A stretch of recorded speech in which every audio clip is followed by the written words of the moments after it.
Sjeverna Makedonija juče je proglasila energetsku krizu. Vlada ove zemlje donijela je odluku o proglašenju krizne situacije u snabdjevanju toplotnom energijom područja glavnog grada Skopja, ali i u snabdjevanju električnom energijom teritorije cijele zemlje. Poprilično šokantna vijest koja zapravo potvrđuje ono od čega strepe mnoge zemlje Evrope, nedostatka energije, a što onda podiže i cijene u gotovo svim oblastima privrede. Naš gost tim povodom u Skoplju je Orce Simov, potpredsjednik Privredne komore Sjeverne Makedonije. Orce, dobro vam jutro i hvala vam što govorite za našu televiziju. Dobro jutro. Evo, recite nam za početak kratko zašto se vlada odlučila na ovaj korak. Znamo da to nije čak ni prvi put da Makedonija ovoga ljeta ulazi u nešto što se zove energetska kriza. Vlada je proglasila krizno stanje u energetici iz dva razloga. Nedostatak toplinske energije i nedostatak električne energije. Svet se nalazi u dosada neviđenu situaciju. Tokom 2020. godine svetska ekonomija je doživjela recesiju zbog COVID krize. Makedonija je imala pad ekonomije od 6,1%, a 2021. godinu makedonska ekonomija je porasla za 4%.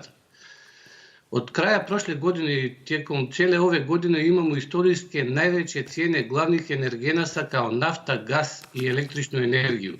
Do sada u toku istoriji bilo je perioda kada se dešavala svetska ekonomska kriza i svetska recesija kada se drastično povećavala cijena samo jedna od ovih energenasa. Recimo ekonomske krize iz sredine 70. i početak 80. godina kada je zbog enormnog povećanja i visoke cijene nafte došlo do ekonomske krize. Sada smo mi u periodu kada su na istorijski najvećem nivou cijene nafte, gasa i električne energije, a mi kao Makedonija ne proizvodimo naftu i gas i nažalost ne proizvodimo dovoljno i električnu energiju. Zato je makedonska vlada zbog tih dva razloga proglasila krizno stanje u energetici. Time se otvara mogućnost da se iz budžeta transferiraju sredstava prema državnoj kompaniji Elektroprivredi Makedoniji za nabavku uglja, gasa i mazuta kako bi se obezbedila kontinuirana proizvodnja električne energije, a najverovatnije i toplinske energije. Očekuje se da Elektroprivreda Makedonije preuzme i odgovornost oko snabdivanja Skoplje toplotnom energije i zbog toga su već formirana 3 nova preduzeća. ESAMA snabdevanje i toplina, ESAMA distribucija sa toplina i ESAMA proizvodstvo. Regulatorna komisija za energetiku je oduzela licence za toplotnu energiju i snabdevanje toplotom prethodnoj kompaniji Balkan Energy i ovih dana se očekuje da se radi za izbor novih kompanija, ali očekuje se da taj posao bude preduzet iz te 3 nove kompanije koje je formirala Elektroprivreda Makedonije, zato što najvjerojatnije niko drugo neće da bude zainteresiran da preuzme taj posao zbog istorijsku najvećem nivou cijene gasa od preko $3.000 za 1000 kubnih metara. Cijena struje u Makedoniji rasla je pa više ne znam ni koliko puta u posljednje vrijeme i čak je sada u ovom trenutku i 10 puta veća nego recimo ovdje kod nas u Republici Srpskoj. Da, mi nažalost ne proizvodimo dovoljnu količinu struje električne energije koliko i trošimo. Srednje i velike kompanije su na slobodnom tržištu električne energije i oni se snabdevaju električnom energijom po cijenama na Hupex, to je berza u Budimpešti, i tamo su već cijene dostigli nivoje od 800 eura za megavat čas. Znači prosječne cijene su 560, 500, 600, 700 pa i 800 eura za megavat čas, a očekuju se i cijene preko 1000 eura za megavat čas. Tako da mali i srednje i velike kompanije u Makedoniju plaćaju možda i 10 do 15 puta veću cijenu za električnu energiju nego kompanije u Republici Srpskoj, u Bosnu, u Srbiji i tako dalje. Koliko smo mi informirani, kompanije u Republici Srpskoj plaćaju električnu energiju za 66 eura za megavat čas, a kod nas za te kompanije to je 600-700 eura, to je i više od 10 puta više, tako da naša ekonomija i mi ocenjujemo da makedonska ekonomija, makedonske kompanije su nekonkurentne i ne postoje proizvode i usluge koje mogu da se pružaju po tim veliki cenama inputa električne energije kao što su ove sad na berzi u Budimpešti. Kako onda, gospodine Simov, uopšte radi privreda u Makedoniji? Kako uspijevaju fabrike, privrednici da uopšte izmire ta dugovanja i da struju kupe po toj cijeni? Pa cijene električne energije su, kao što smo rekli, su se puno povećali. Recimo cijene struje koje kompanije su platili u juli su bili 3 do 4 puta više nego u juni. Onaj koji je plaćao 10.000 eura za električnu energiju sad plaća 50-60.000 eura i puno kompanije koji su radili u 2 ili 3 smene, sada rade samo noćnu smenu, jednu smenu. Puno kompanije zatvaraju i ne proizvode, tako da mi tražimo pomoć iz vlade da na neki način se ograniči ta cijena električne energije, da se postavi neki limit i do tog limita da kompanije plaćaju, iznad tog limita da se ta struja ili električna energija plaća iz nekih kriznih fondova države. Da, juče sam čuo informaciju da zapravo vi iz Privredne komore Makedonije tražite ukidanje PDV-a na struju, zamrzavanje njene cijene, ali neke druge olakšice. Sad, ovo se primjenjuje od 1. septembra, je li tako? Na 30 dana. Šta se može desiti u tih 30 dana?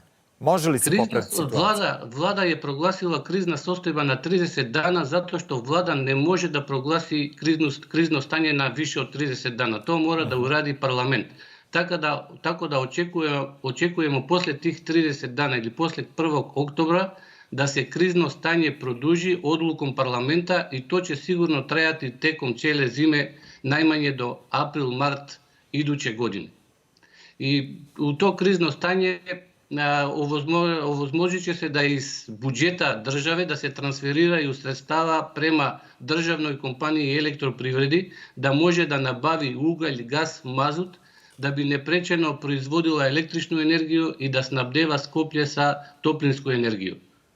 Da, evo, juče smo čuli da ove mjere podrazumijevaju i obaveze poput isključenja dekorativnog osvjetljenja na fasadama, nekorištenja javnog osvjetljenja kada ima dovoljno prirodnog svjetla, kao i da se klima uređaj ne podešavaju niže od 27 stepeni u sezoni hlađenja i ne više od 20 stepeni u grejnoj sezoni, zamjenu starih sijalica štedljivim i tako dalje, da se obavezno isključuju računari. Mislite da ovo može da dovede do, pa barem male uštede električne energije? Pa to ne bi sistemski rešilo problem. Nažalost, mi prošlih 30 godina nismo investirali u energetici kako treba. Posljednji veći kapacitet smo sagradili pre 40 godina, to je rudarski i energetski kombinat Bitola, koji proizvodi, ima moćnost 660 MW kapacitet. Posle toga nismo sagradili ni jedan značajni kapacitet i sam moramo sa takvim nesistemskim mjerama da na neki način probamo da zaštedimo i da improvizujemo to što može da se uradi.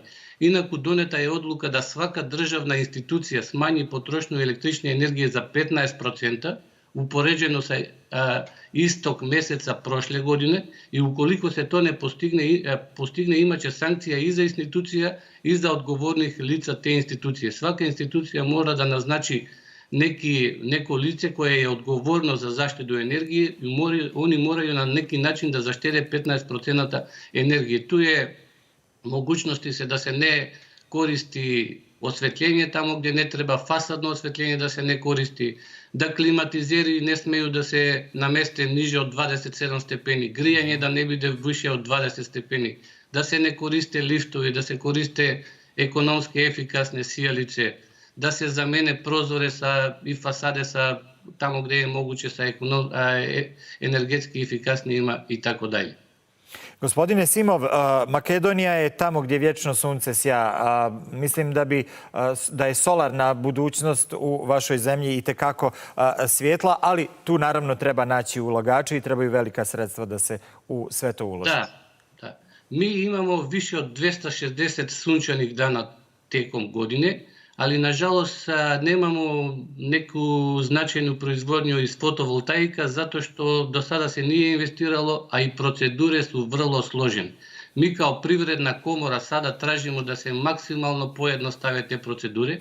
Otprilike nad 60 dokumenta su potrebne, raznorazne licence, dokumentacije, dozvoli iz raznoraznih institucija, nad 60 dokumenta različitih, mnogi od njih su uopšte nepotrebne i mi tražimo da se to maksimalno pojednostavi, da mogu kompanije na svojih krovova da instaliraju fotovoltaične sisteme, građani da mogu da instaliraju fotovoltaične sisteme, a isto tako i na zemlju da može da se instaliraju fotovoltaične proizvodne kapacitete i da se oni povežu na elektrodistributivnu mrežu i na taj način da obezbedimo neke potrebne količine električne energije iz fotovoltaika. Isto tako kao Privredna komora mi tražimo i da se ukine PDV na fotovoltaične sisteme, na oprema koja je potrebna za instalaciju takvih sistema. Jasno. Gospodine Simo, hvala vam najljepše. Nije nam drago sve ovo čuti, sve ovo vrlo zabrinjavajuće, ali hvala vam u svakom slučaju još jednom što ste govorili za našu televiziju. Nadam se da će Makedonci vrlo brzo prevazići ovu situaciju. Hvala puno, hvala na pozivu i nadamo se i mi da ćemo pozitivno prevazići ovu tešku situaciju. Hvala lijepo.